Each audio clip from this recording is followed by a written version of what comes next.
menos, profesor, los parásitos nos interesan por este tema, por esto, ¿no?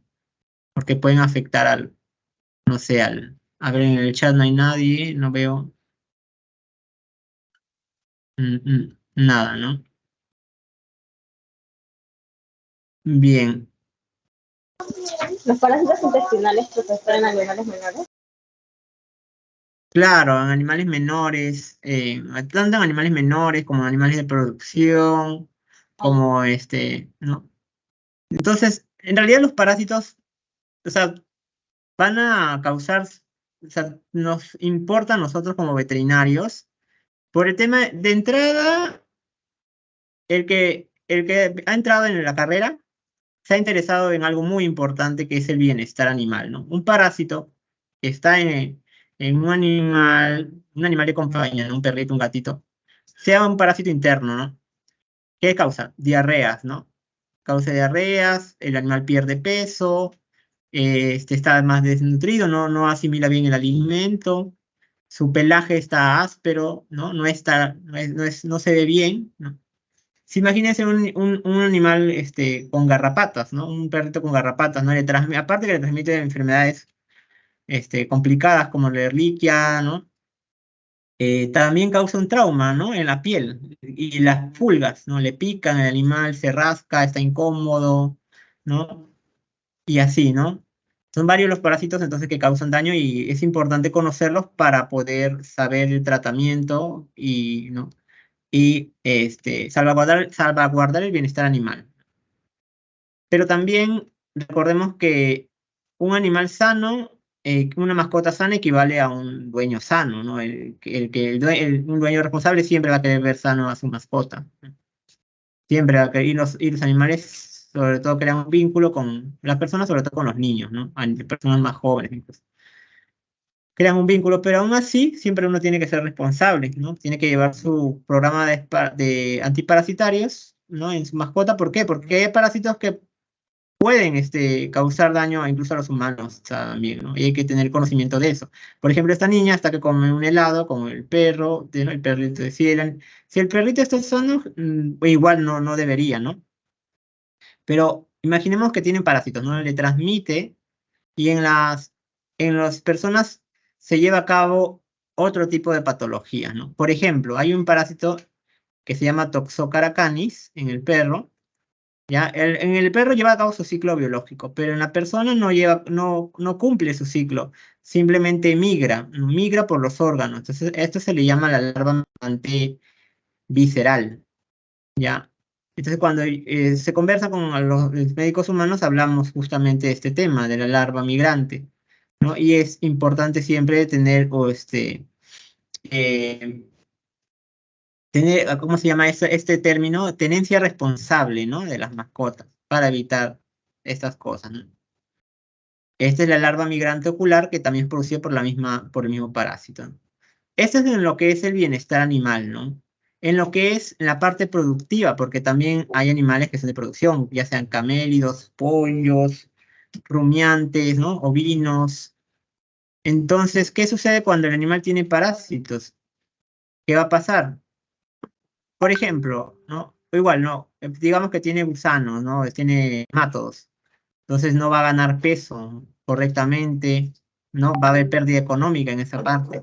Imaginemos que tiene ácaros, ¿no? Le dañan la piel a esta alpaca, ¿no? Y que es para vender su fibra, ¿no? Entonces, esa fibra baja de calidad, pagan menos. Entonces, aquí hablamos de pérdidas económicas. Hablamos de bienestar animal también, pero también hay un tema que es la parte la parte económica que también es muy importante en la producción. Las mortalidades, también hablamos aquí de mortalidades en los animales más jóvenes. Y también muy importante en la salud pública. Bien, tenemos que conocer los parásitos de importancia en la salud pública. Bien, por ejemplo, este que es el chinche, ¿no? Que transmite el mal de Chagas, ¿no? El Trypanosoma cruzi. Bien, así que vamos a hablar un poco de los conceptos, ¿bien? ¿Qué es la parasitología? Es la rama de la biología que estudia los parásitos, pero sobre todo, y según este concepto muy importante que añadieron, es el estudio de la simbiosis. Cuando hablamos de simbiosis, estamos hablando de una relación de dos seres, ¿no? De dos o más seres, una simbiosis, una asociación, ¿bien? Y ese concepto también que se ha aplicado al curso es el estudio de de los parásitos protozoarios, helmintos y artrópodos. Generalmente así se dividen los parásitos, ¿no? Y así los vamos a tocar en cada módulo. Protozoarios de aves, helmintos de aves y artrópodos de aves, y de cada especie. Bien, cuando hablamos de parasitología que afecta a los animales, hablamos de una parasitología animal, a los que le afecta a las plantas, parasitología vegetal. Parásitos en humanos corresponde a la parasitología médica, y cuando corresponde a lo que es la patología, ¿no? Las enfermedades parasitarias, el diagnóstico, el tratamiento, estamos hablando de una parasitología clínica. Y zoonosis, ¿no? Hay enfermedades parasitarias de comportamiento zoonótico. El parásito, según estos conceptos, viene a ser un organismo vivo que va a vivir a expensas de otro que es más grande y de otra especie. Bien. Es bioquímicamente deficiente en comparación al hospedero, al huésped que lo alberga. Este parásito, este individuo es bioquímicamente deficiente y necesita del otro. Bien. Ahora, un parásito no necesariamente es un gusano o un artrópodo, ¿no? Un protozoario. Incluso hay veces que algunas bacterias también pueden ser consideradas como parásitos, o se lleva, o al menos se estudia dentro del campo de la parasitología por el tipo de ciclo que llevan. Algunos virus son conocidos como parásitos intracelulares. En algunas especies, algunos hongos también son considerados parásitos, pero son especies que no vamos a tocar aquí, ¿no?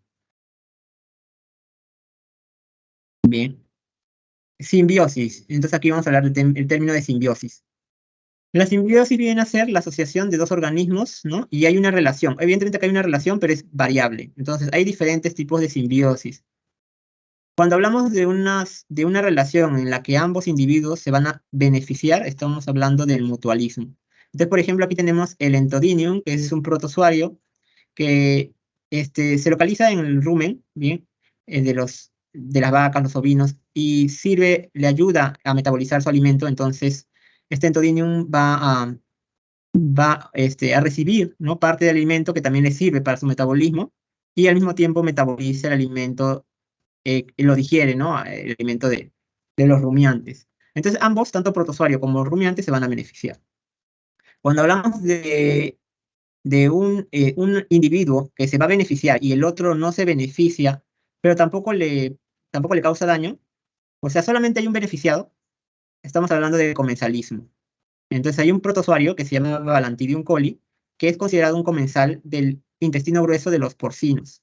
Ya, entonces está ahí, el parásito está ahí, de repente llegó un momento a la vida del cerdo, se quedó en su intestino grueso, pero no le causa ningún daño. Entonces hablamos de un comensal, un comensal. Después tenemos una relación de foresis. Esta relación viene a ser una relación de transporte en el que el parásito utiliza a otro para infectar. Por ejemplo, hay una mosca, ¿ya? Que se llama Dermatobia hominis. Esta mosca lo que hace es poner sus huevos sobre la proboscis o sobre el abdomen de algunos artrópodos, sobre todo en la proboscis, de tal forma que cuando este artrópodo, que puede ser un zancudo, puede ser una garrapata, por ejemplo, inyecta su proboscis en un mamífero, está introduciendo los huevos de la mosca. Entonces, esa relación del artrópodo, del zancudo, por ejemplo, con la mosca, es una relación de foresis. Bien, que Dermatobia lo utiliza para introducir sus huevos, y aquí entra el huevo de la mosca y crece la larva de la mosca, ¿no? Conocido también como una miasis. Y por el parasitismo es la relación en donde uno se beneficia y el otro, el hospedero, se perjudica, ¿no? Le causa daño. Esa es la relación del parasitismo.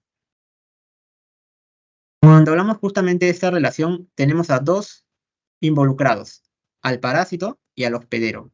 Entonces, una enfermedad parasitaria va a depender de estos factores. Por ejemplo, de la dosis o inóculo del parásito. Bien. Puede depender también, con respecto al parásito, ¿no? De la fase del parásito. Dependiendo si es protozoario, helminto o artrópodo, de la fase que infecta, ¿no? Hay parásitos que solamente una determinada fase puede causar el daño, ¿no? Por ejemplo, en los protozoarios vamos a hablar de oquiste, que es un estadio inmaduro, digámoslo así. Es un estadio no infectivo, cuando no está esporulado, pero cuando esporula el oquiste es donde es infectivo. Entonces, por ejemplo, si un animal ingiere un oquiste no esporulado, no le va a pasar nada. Pero si ingiere un oquiste esporulado, ahí va a desarrollar la enfermedad. En el caso de los helmintos, va a depender también del estadio. Algunos son infectivos cuando son L2, otros son infectivos cuando son L3. En los artrópodos igual. Generalmente varios de los estadios son infectivos, pero también algunos estadios pueden causar más daño que otros. Bien. Factores de virulencia también. Todos van a tener diferentes factores. Por ejemplo, este parásito que se llama Toxoplasma gondii utiliza un complejo en su ápice, unas estructuras llamadas róptrias y conoides que van a ayudar a que este parásito ingrese dentro de una célula porque este parásito es intracelular. Entonces se basa justamente en esas estructuras. Otro protozoario, que lo vamos a tocar en este módulo, que se llama Histomonas meleagridis, utiliza enzimas proteolíticas para causar daño a nivel hepático y a nivel del ciego.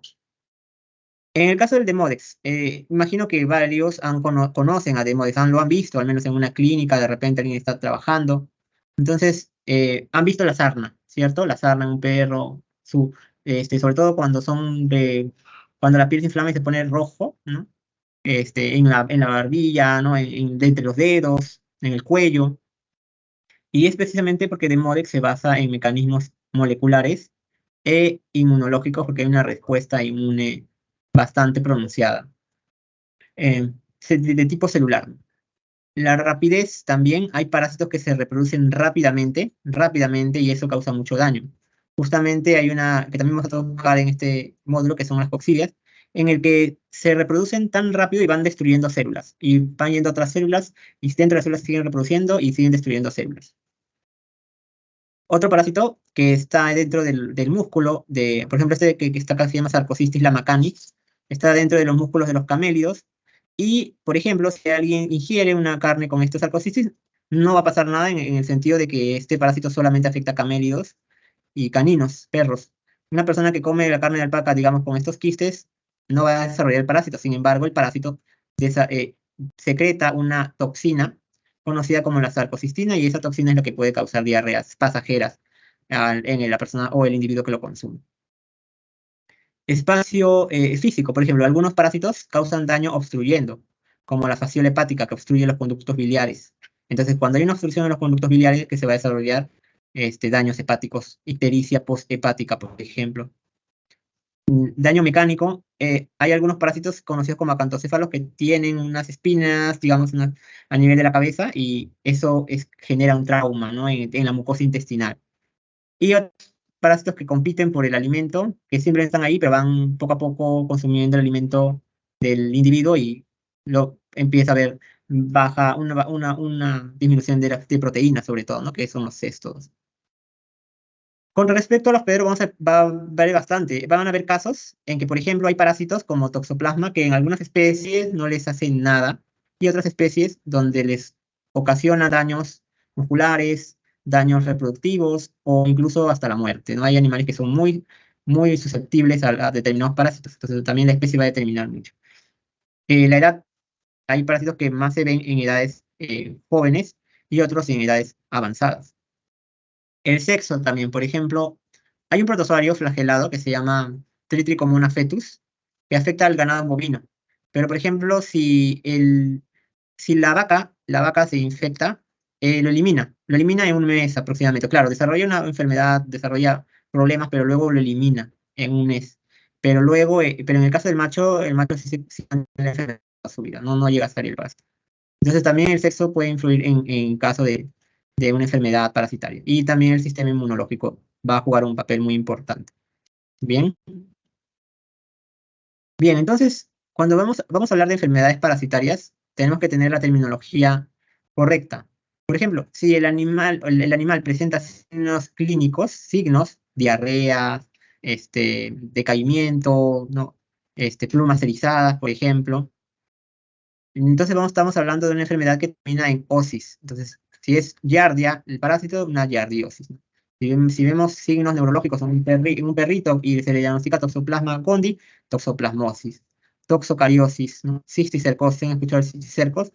La famosa triquina, que le conocen, bueno, vulgarmente, ¿no? O coloquialmente como triquina, el cisticercos celulosae, ¿no?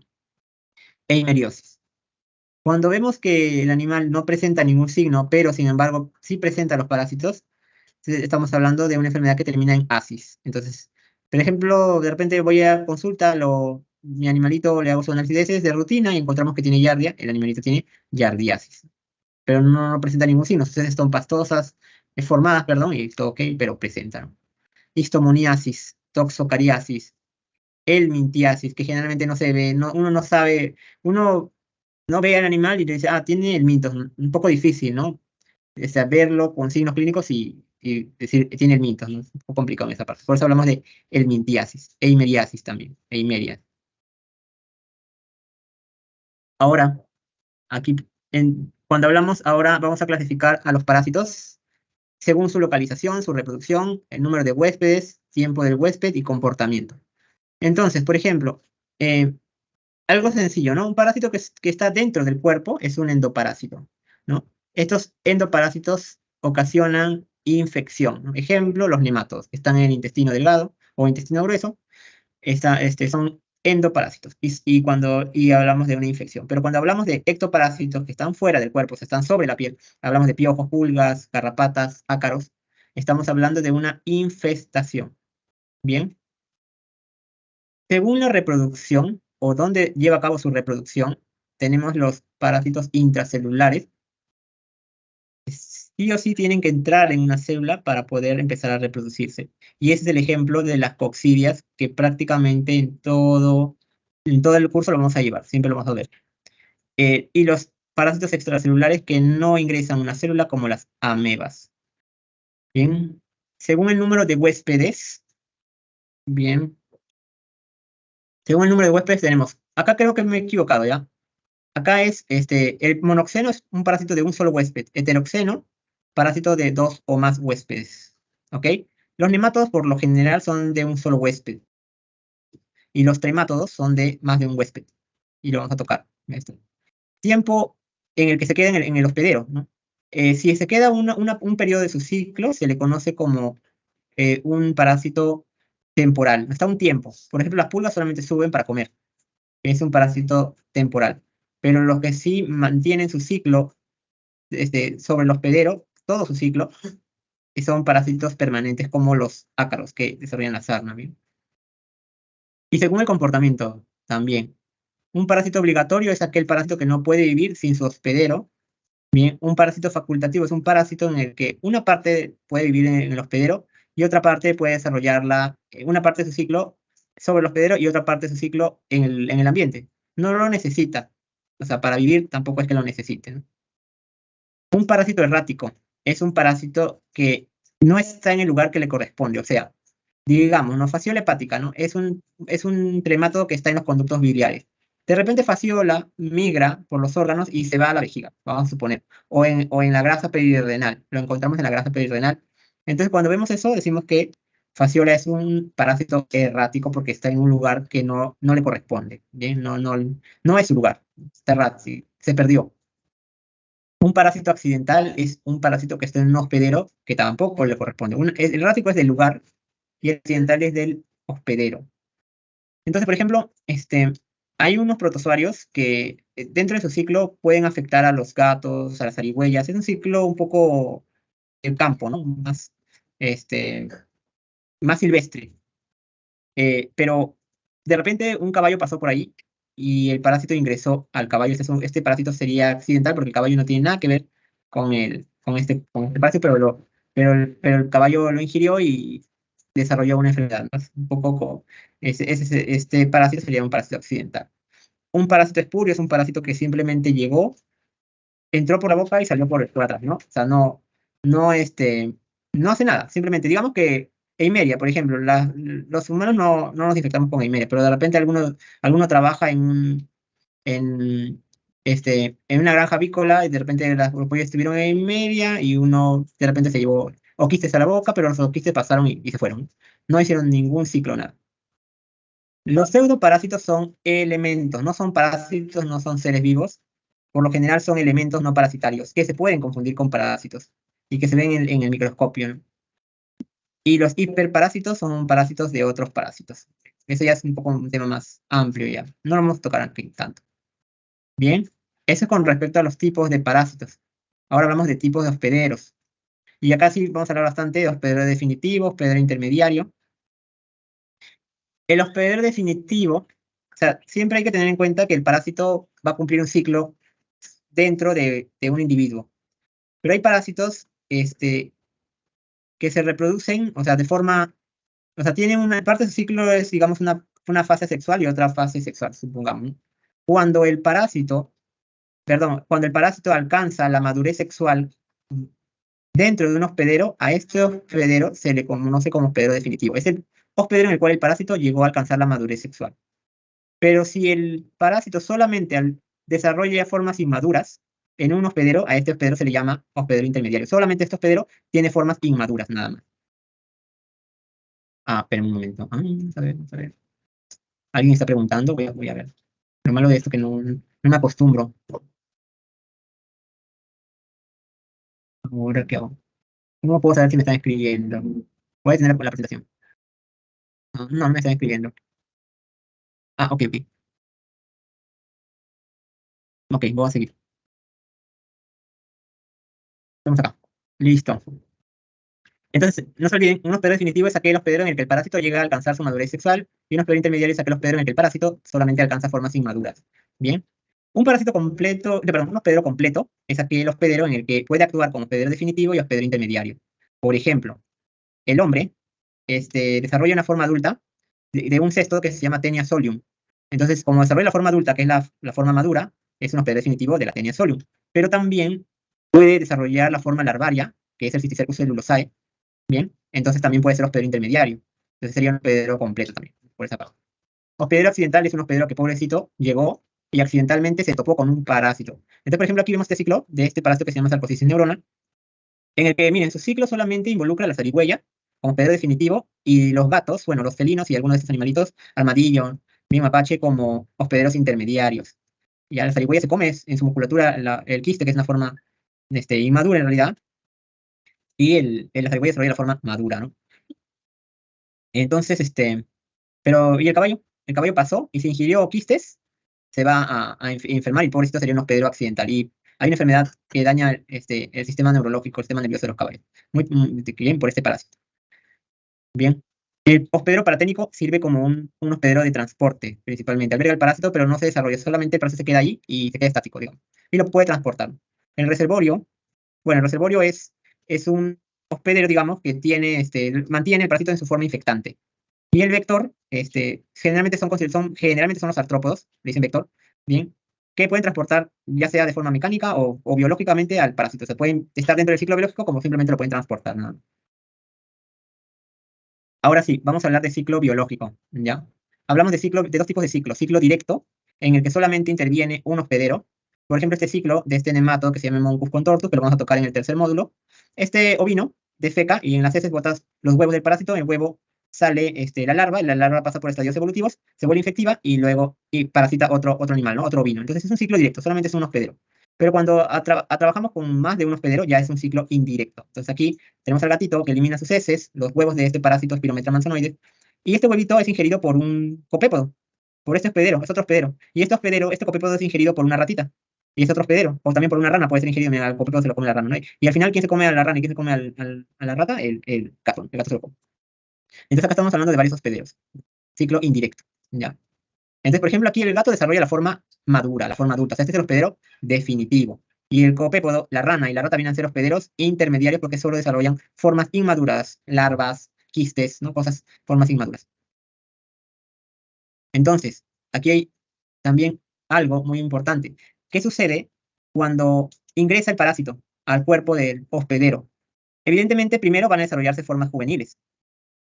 Bien. Y llega un punto en el que ya se vuelve adulto el parásito.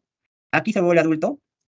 Pero ¿cómo saber que el parásito se volvió adulto? Es porque empieza a poner huevos o quistes, empiezan ya a verse la descendencia, ¿no? La descendencia. Entonces, desde que el parásito ingresa al hospedero hasta que pone su segunda generación de parásitos, sus huevos, sus oquistes, lo que fuese que tenga que, ¿no? Producir, ese periodo desde el ingreso hasta la primera puesta se llama periodo prepatente. Y aquí es muy importante conocer el periodo patente de los parásitos, porque es el periodo en el que el parásito va a empezar a reproducirse, va a empezar a utilizar los mecanismos del individuo, y ahí es donde el individuo también se quiere defender. Entonces hay una respuesta por parte del individuo, hay manifestación de signos clínicos también. Entonces aquí es muy importante. Luego sigue el periodo patente, en ese que es el periodo donde es periodo de puesta, solamente todo el tiempo en el que el parásito pone huevos o desarrolla quistes, ¿no? Y hay reproducción, aquí hay reproducción, ¿no? Entonces el periodo patente. Hasta que ya el parásito finalmente muere, pasa su ciclo, termina su vida, y es conocido como un periodo postpatente, en el que ya se está estabilizando la infección parasitaria. Bien. Chicos, ¿hasta acá tienen alguna pregunta?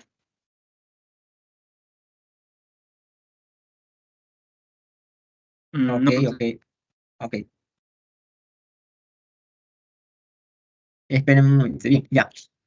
Vamos entonces a ver la clasificación de los parásitos. O sea, básicamente es un resumen de lo que vamos a ver. No es que se tenga que grabar tanto este gráfico, solamente lo voy a presentar ahora y lo voy a presentar al final para que ustedes, y después de todo el ciclo, ya se lleven más o menos, o sea, van a ver todo lo que van a ver, ¿no? Todo más o menos. Vamos a hablar de protozoarios, vamos a hablar del mintos y vamos a hablar de artrópodos. En cada módulo vamos a tocar protozoarios de cada especie, el mintos de cada especie y artrópodos de cada especie. Dentro de los protozoarios se clasifican en amebas, ¿ya? Coccidias, flagelados y ciliados. Entonces, ejemplos de amebas: Entamoeba histolítica. Coccidias vamos a ver muchísimas en este módulo: Eimerias, Cystisophora, Phytosporidium. Flagelados, Trichomonas gallinae. Bien. Ciliados, Balantidium coli. No, la diferencia de las amebas, el tipo principalmente aquí, excepto coccidias, es el tipo de locomoción, cómo se movilizan, ¿no? Las amebas se van a movilizar por pseudópodos. Las coccidias, básicamente le llaman coccidia porque pertenecen a la clase de coccidia, y tienen una estructuralmente son bastante similares, son intracelulares. Los flagelados, pues evidentemente, como su nombre lo dice, se van a movilizar por flagelos. Y los ciliados se van a movilizar por cilios. Cuando hablamos del mintos, estamos hablando de gusano, ¿no? Bueno, vulgarmente llamado gusano, ¿no? Tenemos dos tipos: los nemátodos y los platelmintos. Nemátodos hace referencia a gusanos redondos, de forma tubular, ¿no? Imagínense un tubito así, cilíndrico, ¿no? Así, un nemátodo. Mientras que el platelminto, como su nombre dice, de plano, son gusanos planos. Y los platelmintos se van a dividir en dos: en los tremátodos y en los céstodos. Bien, los tremátodos son platelmintos de un solo cuerpo, solamente tienen un cuerpo, mientras que los cestos son segmentados. Y dentro de los cestos tenemos cestos del orden Cyclophilidae y del orden Pseudophilidae, pero eso ya con el tiempo lo van a poder lograr entender, ¿ya? Después hay un grupito muy similar a los nematodos, pero no son nematodos, no tienen tubo digestivo, se llama acantocéfalo, que son... Acantocéfalo viene de cabeza porque su cabeza tiene espinas que causan mucho daño, y hay un parásito que a todo el mundo los descuadra por el nombre grande que tiene, ¿no? El Macracanthorinchus iridinaceus, que lo vamos a tocar en el módulo 2. Es de cerdo, ¿ya? Luego tenemos artrópodos, ¿no? Tenemos dos tipos de artrópodos: los arácnidos y los insectos. Arácnidos tenemos a los ácaros y a las garrapatas. Las garrapatas pueden ser garrapatas duras, Ixodidae, o garrapatas blancas, Argacidae. Y los insectos, pues, dípteros, moscas, estamos hablando de moscas, los hemípteros, los chinches, sifonápteros, las pulgas, y psirápteros, los piojos. También hay un grupo separado totalmente, que es una fusión entre céstodo y ácaro, parece. O sea, tiene estructuras de céstodo y tiene estadios de ácaro, pero está catalogado fuera de todos estos, que es la clase Pentastomida. Y el único, o al menos el único de interés veterinario que vamos a tocar va a ser la Linguatula serrata, que afecta al ganado, principalmente. ¿Sí? Bien, vamos a hablar de los protozoarios entonces. Aquí tenemos al Phylum Sarcomastigófora, que básicamente se va a dividir en dos: el subphylum Mastigófora y el subphylum Sarcodina. Hay uno que es el Opalinata, pero no lo vamos a tocar porque es más silvestres.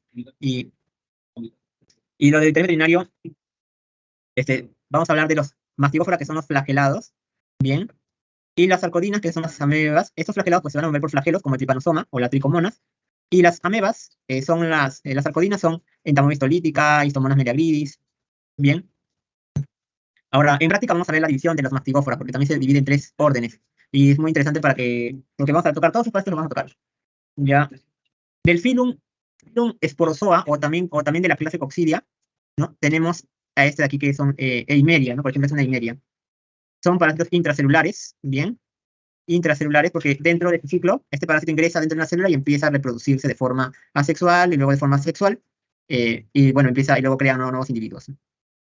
Los coccidios sí son especiales, porque si ustedes se dan cuenta, todo protozoario, una característica es que son unicelulares, pero las coccidias no son unicelulares, albergan varias células dentro. Pero bueno, para no complicarnos, se ha colocado dentro de los protozoarios. Gregarina, no lo vamos a tocar, principalmente son protozoarios, si no me equivoco, de langostinos, ¿ya? Phylum Ciliophora. Los cilios, los que se movilizan por cilios. Acá tenemos el Balantidium coli.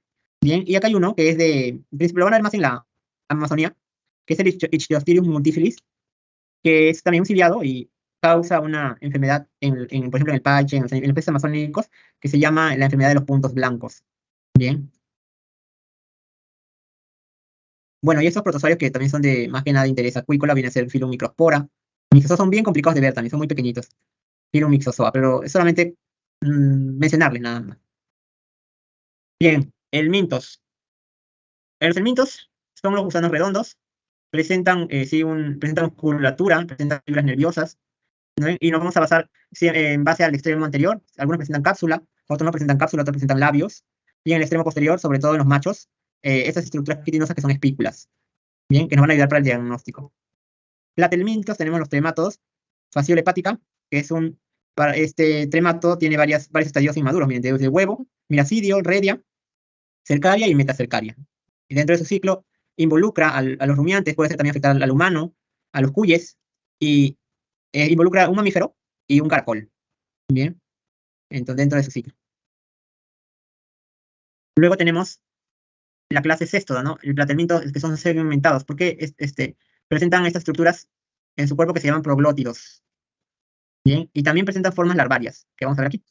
¿No? Estos son los adultos, por ejemplo, los adultos, así todos largos, segmentados, pero la larva, o sea, su forma larvaria son bolsitas, generalmente son bolsitas del líquido, y algunos desarrollan hidátide, otros desarrollan cisticercoide, otros desarrollan cisticercos. Entonces, dependiendo de la especie, vamos a hablar de estas formas larvarias. Por ejemplo, Stenia solium desarrolla cisticerco. Bien. Vamos a hablar de la próxima clase, de cestos en aves. La gran mayoría desarrolla cisticercoide. Entonces, así, ¿no? Un parásito del roedor, hay uno que es un estrobilocercos. Todo esto lo vamos a ver en práctica. Ya, un cisticerco viene a ser una vesícula con el escólex de la tenia, el escólex invaginado. Mientras que el estrobilocerco y el cisticercoide, el escólex puede ser evaginado. Solamente que el estrobilocerco y el cisticerco se pueden ver macroscópicamente, pero el cisticercoide no, porque está dentro de un artrópodo, de una hormiga, de un molusco, de una cucaracha posiblemente. Entonces es chiquito, no se va a ver. El cenuro, que es una vesícula con varios escólex invaginados, varios escólex, y el hidátide que tiene varias vesículas hijas. O sea, es una vesícula y dentro de la vesícula hay varias vesículas. Y dentro de cada vesícula hija hay escólex. Pero ya no se llama escólex, sino protoescólex. Pero con calma lo vamos a tocar a mayor profundidad cuando toquemos parásito por parásito. Acantocéfalo, ¿no? El macrocantorincho, lo decía acantocéfalo por la cabeza, ¿no? Por la presencia de espinas en la cabeza. La probóscide lo tiene protruida, lo tiene salida, se nota una cabecita que sale. Por eso se le llama acantocéfalo. Bien. Finalmente, los artrópodos, tenemos varios, ¿no? Tenemos luxomia, que son mosquitos, hematobia, es una mosca, dermatobia es una larva, es una mosca, pero esta es su larva. Y la larva es la que causa mayor daño en el hospedero. Pulex irritans, una pulga, un sifonáptero. Hematopinus euristernus es un piojo del bovino. Y el triatom infestan el famoso chinche o chirimacha, que le dicen también, el que transmite el mal de Chagas o el tripanoso, hemíptero. Hablamos de arácnidos, ¿no? Garrapatas duras y garrapatas blandas. Ácaros, ácaros es un montón. Solamente estos son ejemplos, pero son un montón. Bien. Y finalmente la clase pentastómida, que son linguatula serrata, que le dicen linguatula porque tiene forma de lengua. Y este parásito afecta a los rumiantes, ¿no? Las formas inmaduras son las que van a causar el daño en las vísceras, en el centerio de los rumiantes. Mientras que la forma adulta se localiza en el tracto respiratorio superior de los carnívoros. Perro, hombre. ¿Bien?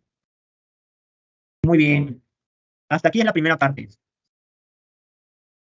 ¿Preguntas por ahí? ¿No hay preguntas? Entonces, voy a pasar lista. Profesor, yo tenía una consulta. Dime. Tenía una consulta sobre la linguatula serrata, sobre los pentastómidos. No sé, ¿en dónde se consideraban? ¿En qué grupo, o sea, qué grupo pertenecía? Los pentastómidos. Ya. A la clase pentastómida, nada más. Sí será clase pentastómida porque no entra dentro de los cestos ni de los ácaros. O sea, totalmente separadas. Sus características son un poco combinadas. Incluso, pero más lo consideran dentro de los ácaros. O sea, más tira para los ácaros. Muy extraño. Vamos. Gracias. ¿Dónde están? ¿Dónde están? Teoría. Ya, chicos, vamos a ver un rato. No, no es. El grupo. Ya, acá. A ver, chicos, ¿quién desea ser delegado, delegada? Pero déjenme ver la lista, ¿ya? Espérenme. Normalmente el delegado debe ser una persona del tercio, a partir del tercio. Y bueno, eso es lo que me pide, ¿no? Entonces, alguno esté en el tercio o quinto, sí, porque o décimo, desea tomar la responsabilidad de ser delegado y otro subdelegado. Profe, ¿puedo ser delegado? Bien, dime. Chinchay. Ya, eres Chinchay, ¿no? Ujú. Ya, genial, gracias. ¿Alguien más por ahí quiere ser subdelegado ahora? Ok. Yanela Chinchay. A ver, voy a ponerte de una vez. Ya. Profesor, tiene que ser el Listo. tercio, ¿no? Y décimo, ¿no? Sí, así me han dicho. ya, Solo sí, que que todo el grupo no tenga. Sí. A ver, ¿alguien más por ahí? Por si nadie desea. Ya, Vamos bueno, a ver. ya por último. Por si nadie desea. Vamos, chicos, no tengan miedo. Aprovechen. ¿Qué puedo ser profesor delegado? Creo que hablaron 2 chicas. Me parece, a ver. O una sola persona. A ver. ¿Alguien? A ver. Creo que se cayeron las dos. Alguien, digan más. Yo puedo ser subdelegado, profesor. Villaorduña, ¿no? Villaorduña. Ya, gracias. Sí. Listo, ahorita un ratito. Vamos a ver. Bien, genial.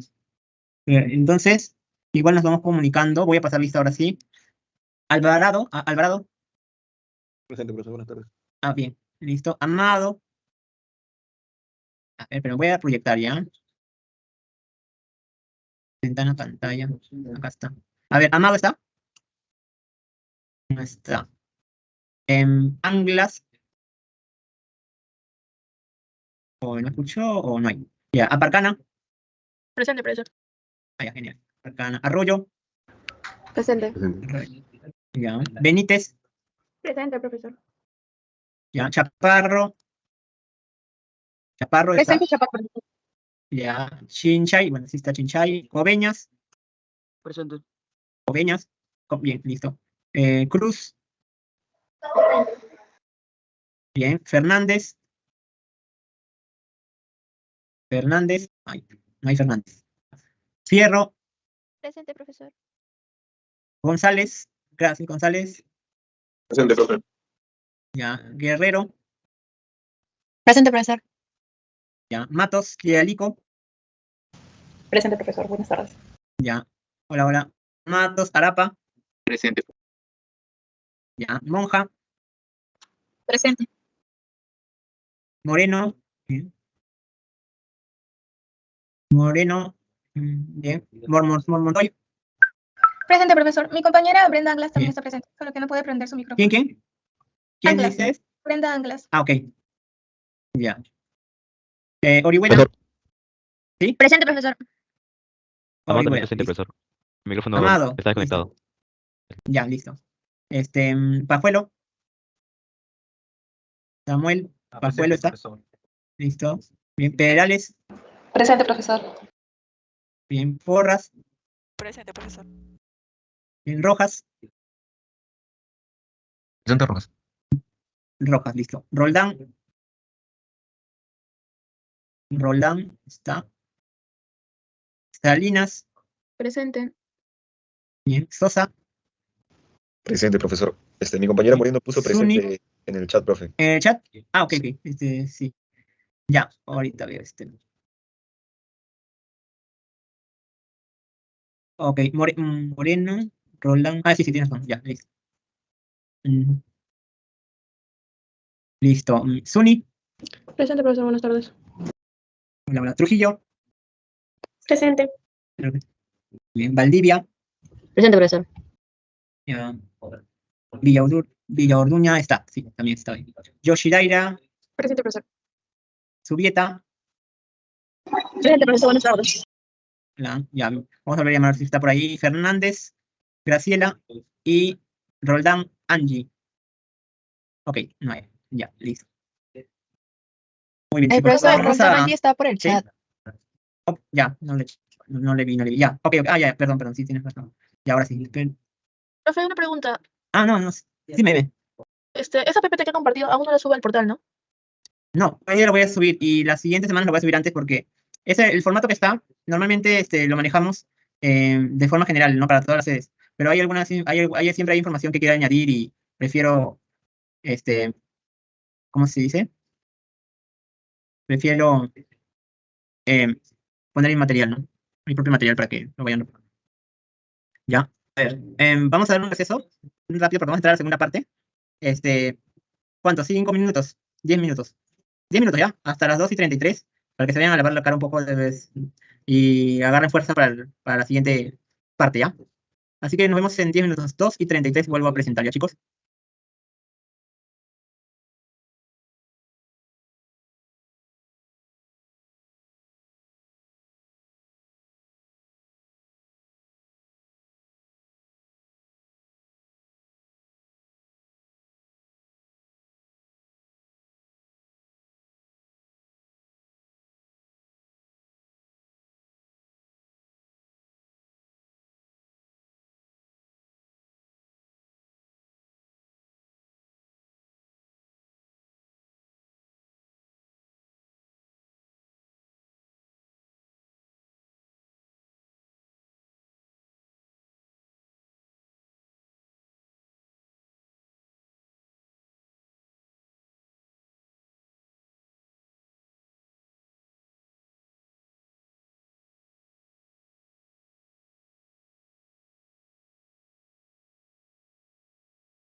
¿Cierto? Vamos a ver.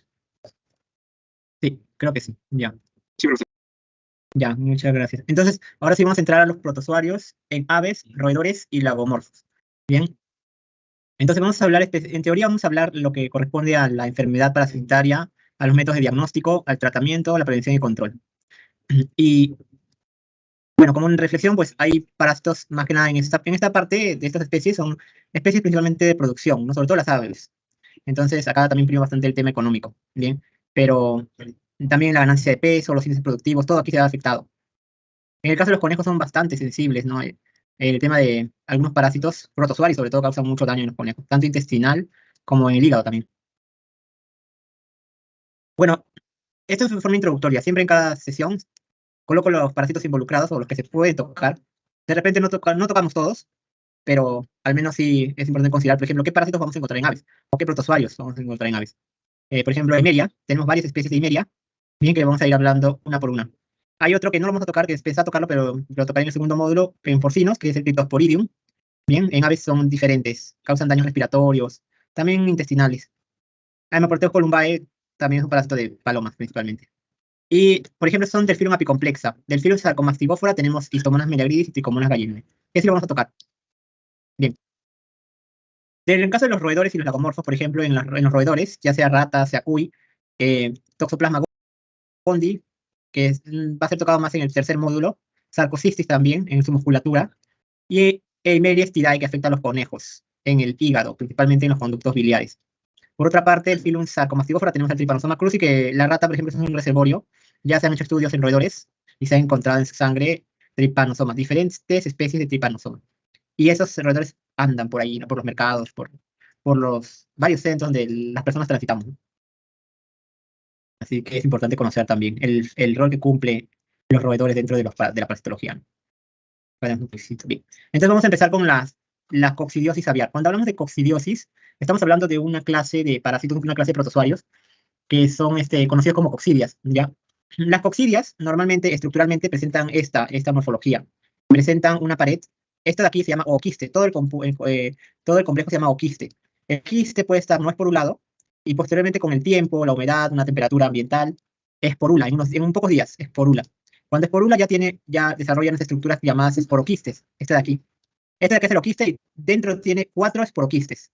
Y dentro de cada esporoquiste se albergan 2 estructuras en forma de bananitos, que se llaman esporozoitos. Bien.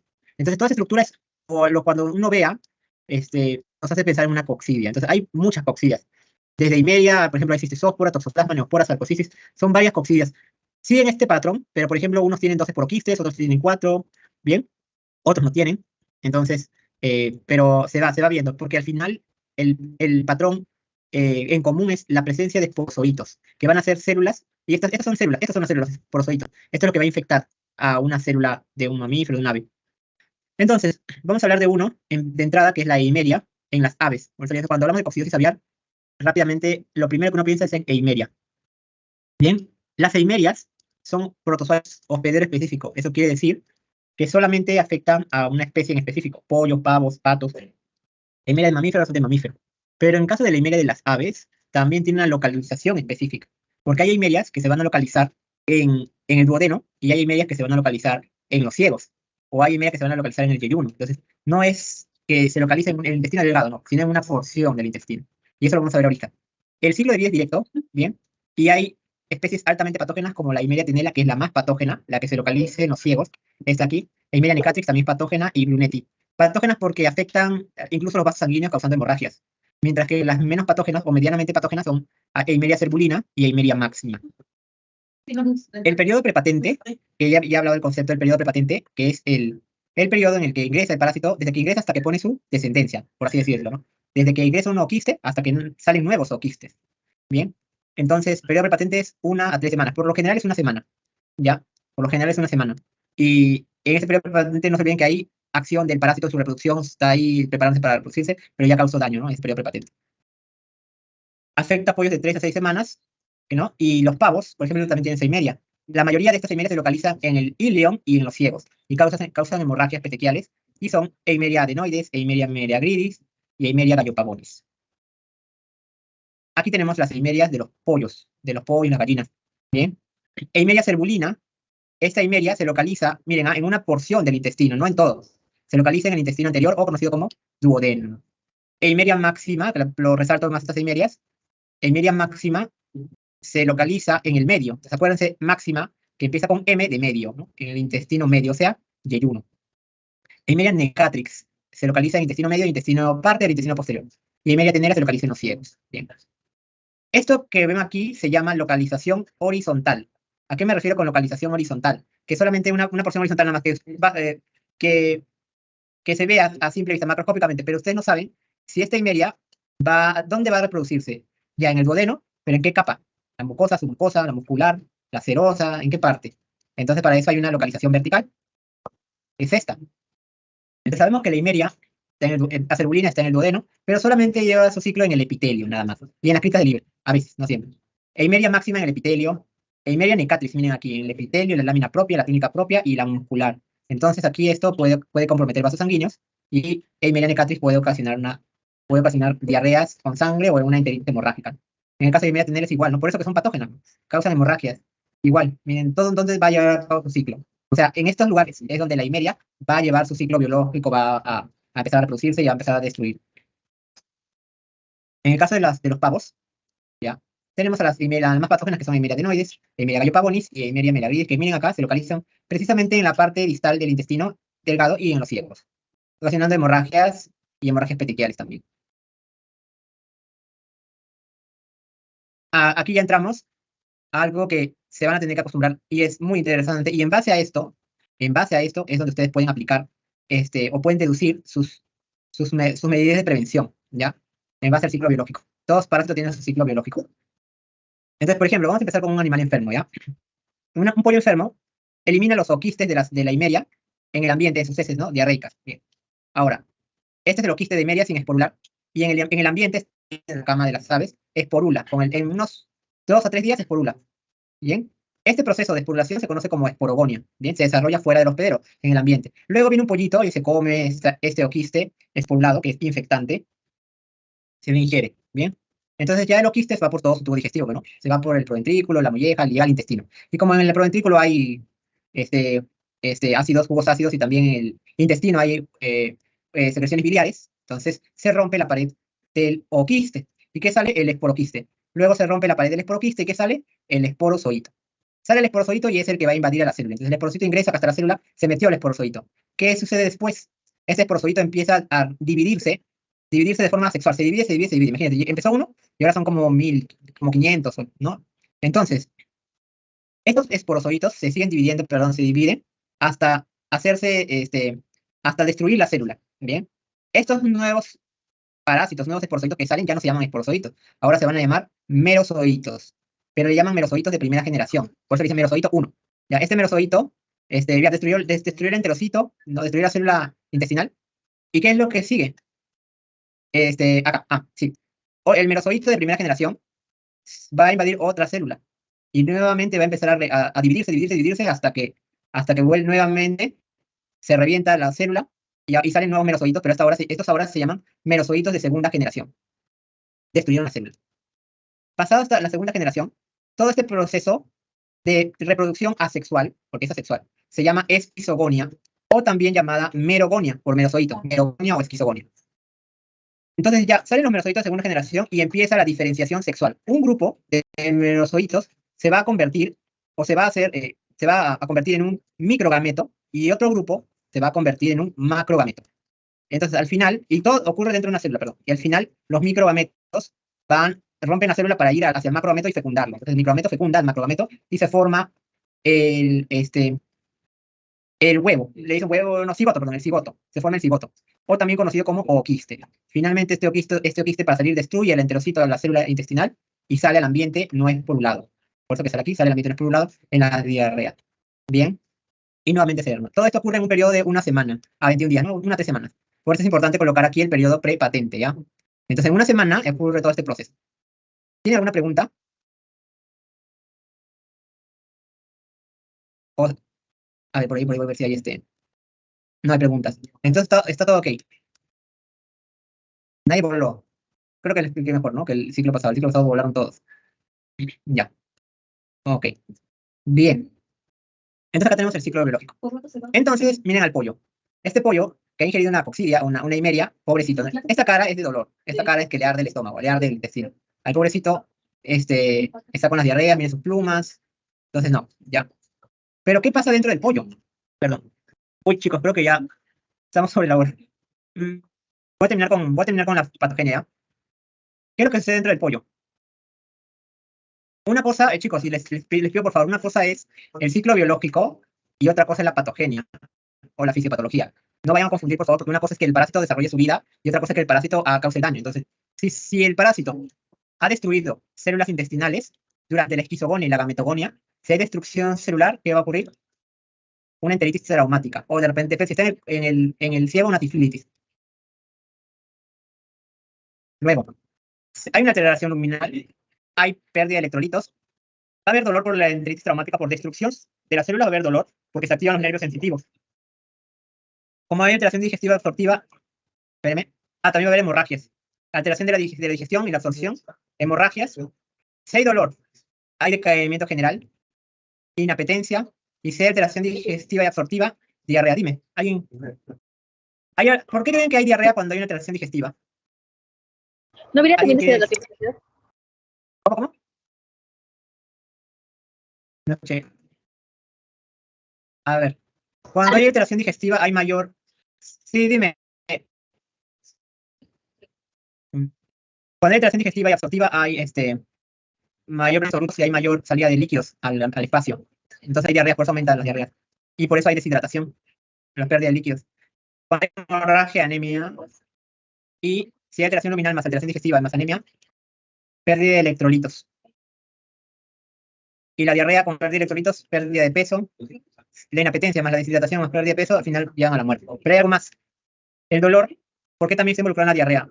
Cuando hay dolor hay activación de nervios sensitivos, pero también se activan los nervios motores. Y cuando hay activación de nervios motores también acelera el tránsito intestinal y más diarrea. ¿Ya? Hasta aquí nos vamos a quedar, creo, porque ya no me alcanza el tiempo, chicos. Lo voy a continuar el día de mañana ya, para que no se pierda eso, porque si no nos vamos a atrasar. Siempre la primera clase es así de corta, ¿ves? Nos queda. ¿Ya? ¿Por ahí alguien tiene alguna pregunta?